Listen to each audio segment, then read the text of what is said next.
कस्तो दामी नि अब। हेलो एभ्रिवान, नमस्कार सबैलाई। आज चाहिँ हामी पाबुङमा आइपुगिरहेका छौँ। भाउजू र म बिनु आसुको घरमा हो। भरे आसु चाहिँ हुनुहुँदैन रहेछ, नानीको स्कुलमा फेड थियो रहेछ, त्यो भएर चाहिँ आसु चाहिँ समथार जानुभएको रहेछ नि त हो। कस्तो मजाको गोदावरी यस्तो दामी फुलिरहेको छ, म देखाउँदैछु ल अगाडि हेर्नुहोस् न। अब यस्तो मजाले फुलिरहेको छ हो। भिडियो अन्त बनाउनु पऱ्यो नि त होइन। यति त यस्तो मजाको फुलिराखेको। हाम्रोमा त यो भेराइटी त एउटा केही छैन। म कतिपल्ट बजारबाट कति ल्याउँछु होइन, कहिले पनि यस्तो खालको चाहिँ जुर्दैन। अब चाहिँ यसरी फुलेको बेलामै किन्नु पर्ने रहेछ भन्ने बुद्धि चाहिँ आउँदैछ मलाई पनि। हेर्नुहोस् यो अर्कै रहेछ फेरि, यति मजाले फुलाएको, यति बेसी।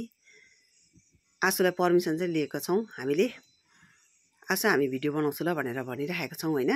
अनि यहाँनिर बनाउँदैछु। हेर्नुहोस् न यति मजाले फुलेको, कस्तो चाहिँ मजाको। हेर्नुहोस् त, सानो सानो पटमा लगाउनु भएको छ कि, तर पनि कति मजाले झ्याङ्गेर फुलिरहेको छ। एकदम हेल्दी प्लान्ट होइन। फेरि त्यो पेटल पनि, फ्लावर पेटल पनि एकदम मजाको, साह्रै मन पर्यो। अब आसुलाई नै माग्नुपर्छ होला, यो बोटै जस्तो लाग्दैछ। हेर्नुहोस् यो त झन् आमा, अर्काको फुल पनि हल्लाइ भिडियो बनाइदिँदैछु। मार्छ मलाई चाहिँ खासमा कि। कस्तो मजाको एकदम एक्स्ट्रा रहेछ, एकदम राम्रो आसुकोमा चाहिँ। हाम्रोमा चाहिँ यस्तो एउटा केही पनि छैन होइन। हेर्नुहोस् न, अर्काकोमा फुल सारी नन्दा भाउजू दुईजना भएर भिडियो बनाउँदैछ। थ्याङ्क यू सो मच, एकदम खुसी लाग्यो आज चाहिँ।